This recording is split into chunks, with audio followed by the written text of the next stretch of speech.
सकाळ 9टारू लिंगराज को नीतिकांति संपूर्ण भाव बंद रही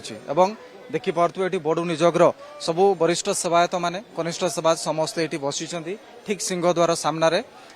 कारण रही बड़ू निजोग जे पालिया बड़ू थिले निजे कमलाकांत बड़ू ता सहित स्वार निजोग यांक भितर जो विवाद थिला से विवाद उग्र रूप नेला तापर नीतिकांति बंद आम सीधा सड़क कथा हवा कमलाकांत बड़ू सहित आज्ञा आपणकर आज पाली थिला कौन पाई कौन घटिला गर्भगृह रे कहीं नीतिकांति बंद देखो आज जेहेतु पवित्र बैशाख मास प्रथम सोमवार बहुत यात्री मानकर दर्शनार्थी मान बहुत भीतर समागम थिला ये जो घटना आज जहाँ घटिला यहाँ गोटे योजनाबद्ध घटना और एक उद्देश्यमूलक घटना भाव घटी कारण ठाकुर सेवा हूँ ठाकुर गर्भगृह महाप्रभुर लगी ओलागी सेवा हूँ पालिया बड़ूर सेवा एथिरे कौन सेवार सेवकर हस्तक्षेप कर ना तो महाप्रभुर लिंग क्षय होगापी कि प्रशासन निष्पत्ति अनुजाई गोटे घोड़ महाप्रभु रखा जाए जोटा कि महाप्रभु लिंग केमती क्षय न हो प्रशासन तरफ गोटे घोड़ रखाई चांदीर घोड़ जोटा कि ठाकुर को प्रोटेक्शन दि जाए से घोड़ को लगी और ओलागी केवल पालिया बड़ू ही कर व्यतीत अन्य कौन सेवक लगी करें कि ओलागी करें आज तांकर जो स्वार निजोगर नारायण महापात्र हेमाद्री महापात्र तांको नेतृत्व में जीतू महापात्र एवं बग महापात्र एमती है कि 20 जन पिला आज जबरदस्ती ता भितर गोटे माने पशिथिले गोटे यात्री की दर्शन करेले एवं जबरदस्ती से घोड़टा को उठेवा को चेष्टा कले तेणु मु जेहेतु पालिया बड़ू मो दायित्व से जिनस मो मार्फत अच्छी मुझे बारण करली जे तुम घोड़ देर हाथ मारनी से मो सहित बहुत जुक्ति कले से 20-30 जन मत जीवन मारिदेवाई कि धमक देले कहले आम यहाँ आम जबरदस्ती उठेबू आम दर्शन करूँ तुम किए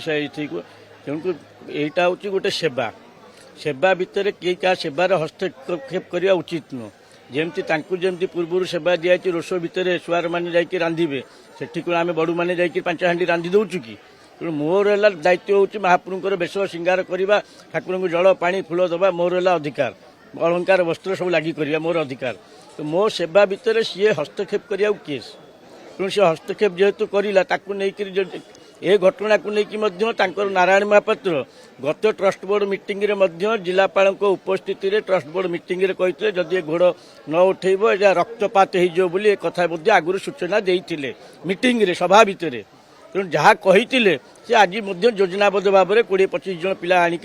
मो सहित झमेला करले गंडगोल करले मत जीवन मारिदेवाई धमक देछन तेणुक एथि प्रशासन जेहेतु ये सेवाटा खाली मु करूनी प्रशासन भी जड़े चपरासी थिला से चपरासी प्रशासन तरफ अच्छी तेणु ठाकुर अलंकार उपर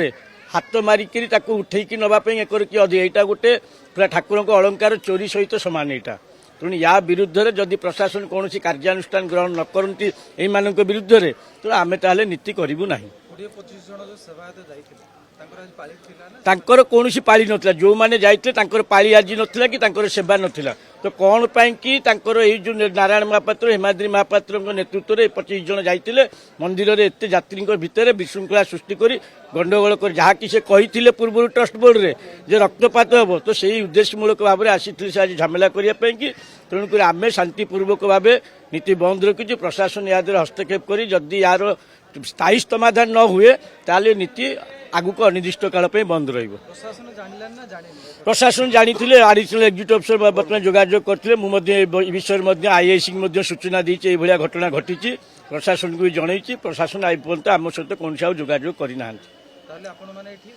निश्चित भाव जेहेतु मो सेवा उपर हस्तक्षेप करें तेणु सेवा उपर हस्तक्षेप मुझे सेवार हस्तक्षेप करनी से मो सेवा उपर हस्तक्षेप करें मो सेवार हस्तक्षेप जो कर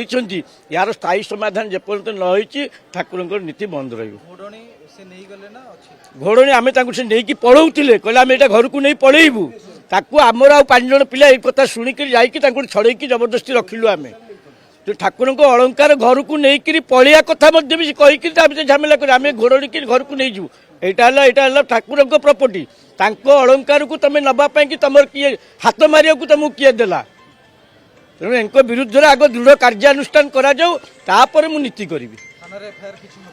निश्चित हम थाना निश्चित एफआईआर हम निश्चित भाव में कारण बड़ू निजोगर वरिष्ठ सेवायत साधारण संपादक एवं क्षोभ प्रकाश करुँच भाव में पूरा घटना को वर्णना करुले निजर पाली जो घोड़णी ଠାକୁରଙ୍କ ଲିଙ୍ଗ ଉପରେ ରଖାଯାଇଥିଲା ଅବକ୍ଷୟ ନ ହେବା ପାଇଁ ତାକୁ ସେମାନେ ଉଠେଇକି ଦର୍ଶନ କରାଉଥିଲେ ଏବଂ ନେଇଯିବା ପାଇଁ ମଧ୍ୟ ଚେଷ୍ଟା କରିଥିଲେ। ୟାକୁ ନେଇକି ବର୍ତ୍ତମାନ ଲିଙ୍ଗରାଜ ପ୍ରଶାସନ ସହିତ ସେ ଆଲୋଚନା କରିଛନ୍ତି। ଯେ ପର୍ଯ୍ୟନ୍ତ ଏ କଥାର ସମାଧାନ ନ ହେଇଛି ସେ ପର୍ଯ୍ୟନ୍ତ ବର୍ତ୍ତମାନ ଏଇଠି ସମସ୍ତେ ବସିବେ, କାରଣ ସବୁ ସେବାୟତ ଏଇଠି ବସିଛନ୍ତି। ସାର୍ ଆପଣମାନେ ବି ଥିଲେ ସେତେବେଳେ, ପ୍ରତ୍ୟକ୍ଷଦର୍ଶୀ ଥିଲେ। ଆଜ୍ଞା ଏକ୍ଜାକ୍ଟଲି ସେ ଯାହା କଲେ ଏରା ଅକ୍ଷର ଅକ୍ଷର ସତ। ମୋର ବି ସେ ପାଳି ଆଜି ମୋର ମୁଁ ତା ସାନ ଭାଇ ସେ ପାଳି ଉପରେ ଠିଆ ଭିତରେ ସେ ତାଙ୍କର ଯେଉଁ ଯାତ୍ରୀପତ୍ର ଆଣିଥିଲେ ଜବରଦସ୍ତି ତାଙ୍କର 10-20 ଆସି ସେ ଘୋଡ଼ଟାକୁ ଜବରଦସ୍ତି ଭିଡ଼ିକି ନେଇ ପଳେଇଲେ। ଆମେ ଯେତେବେଳେ ରୋକିବାକୁ ଗଲୁ ସେ ଏକୁ ମାରିବାକୁ ଗୋଡ଼େଇଲେ। ମୁଁ ତାକୁ ଅଟକେଇଲା ବେଳୁ ସେ ଘୋଡ଼ ସହ ପଡ଼ିକି ନେଇ ପଳେଇଲା। ଆମ ଛୁଆ ତାପରେ ପଶି ଆଇଲେ, ଘୋଡ଼ଟାକୁ ଛଡ଼େଇକି ଆମେ ରଖିଲୁ। ସେଇଠୁ ସେ କହିକି ଗଲେ ଯେ ୟା ପରେ ରକ୍ତପାତ হবে କି ଯାଇକି ଥିଟେନ୍ ଦେଇକି ଯାଇଛନ୍ତି ବାହାରକୁ। ସେଇଠୁ ନୀତି ବନ୍ଦ ଅଛି। ମନ୍ଦିର ଭିତରେ ଏମିତି ଧମକା ଚମକା ପୁରା ଚାଲିଛି, ଥ୍ରେଟନିଂ ଚାଲିଛି। ନିଶ୍ଚିନ୍ତ ରୂପେ ଆଜ୍ଞା ବର୍ତ୍ତମାନ ପାଳିଥିଲା ତାଙ୍କର କମଳାକାନ୍ତ ବଡ଼ୁଙ୍କର ପାଳିଥିଲା। ସେ ଲାଗି ଓ ଲାଗି ସମ୍ପୂର୍ଣ୍ଣ ବଡ଼ୁ ସେବାୟତଙ୍କର ବଗ ମହାପାତ୍ର ପ୍ରଥମେ ଯାଇ ଯେଉଁ ଯାତ୍ରୀ ଦର୍ଶନ ସେଇଟାକୁ ଟେକିଥିଲା। ପାଳିଆ ବଡ଼ୁ ତାକୁ ବିରୋଧ କରିଥିଲେ, ଏଇଟା ତମ କାମ ନୁହଁ, ତମେ କାହିଁ ଯାତ୍ରୀ ଟେକି ଦେଖୁଛ। ନା ନାଇଁ ନାଇଁ ନାଇଁ ଆମେ ଉଠେଇବୁ, ତମେ କ'ଣ ସେବାୟତ ଆମେ କ'ଣ ଅଣସେବାୟତ କି, ଏମିତି କହି ସେଟା ଯେତେବେଳେ ଉଠେଇଲେ ସେଟାକୁ ଆମେ ବିରୋଧ କଲୁ 5 ଜଣ। ସେ ସେଟା ଭିଡ଼ିକି ନେଇଯାଉଥିଲେ, ଆମେ ଛଡ଼େଇକି ରଖିଲୁ ତାଙ୍କୁ। ନେଇଯାଉଥିଲେ ଏବଂ ତାକୁ ଛଡ଼େଇକି ରଖିଛନ୍ତି। କିନ୍ତୁ ବର୍ତ୍ତମାନ ସ୍ଥିତି ଗମ୍ଭୀର। ଏଭଳି ଅନେକ ବିବାଦ ଆମେ ଦେଖିଛୁ ଲିଙ୍ଗରାଜ ମନ୍ଦିରରେ, କିନ୍ତୁ ଚଳିତ ଥର ବର୍ତ୍ତମାନର ସ୍ଥିତି ଟିକେ ଅଲଗା ପ୍ରକାର ଲାଗୁଛି। କାରଣ ଯେ ସାଧାରଣ ସମ୍ପାଦକଙ୍କ ସହିତ ସେମାନେ ମୁହାଁମୁହିଁ ହେବା, ଇଏ ଗୋଟେ ଘଟଣାର ଅଲଗା ପ୍ରକାର ମୋଡ଼ ମଧ୍ୟ ଆସୁଛି। ଏବଂ ସବୁ ବଡ଼ୁ ନିଯୋଗର ସେବାୟତ ମାନେ ଏଠି ବସିଛନ୍ତି ଏବଂ ଇଏ ଗୋଟେ ବହୁତ ବଡ଼ କଥା। ଏବଂ ୟାକୁ ଲିଙ୍ଗରାଜ ପ୍ରଶାସନ ସହିତ ସରକାର ମଧ୍ୟ ଗୁରୁତ୍ୱ ଭାବରେ ନେବା ଦରକାର। ଯଦି ଆଜି ନୀତି ବନ୍ଦ ହେଲା, ଆଗାମୀ କାଲି ପରଦିନ ଏଭଳି ଭାବରେ ମଧ୍ୟ କଣ୍ଟିନ୍ୟୁ କରିପାରେ। ତେଣୁ ତୁରନ୍ତ ଏହାର ଗୋଟେ ସମାଧାନ ନିଶ୍ଚିତ ଭାବରେ ଆସିବା ଦରକାର।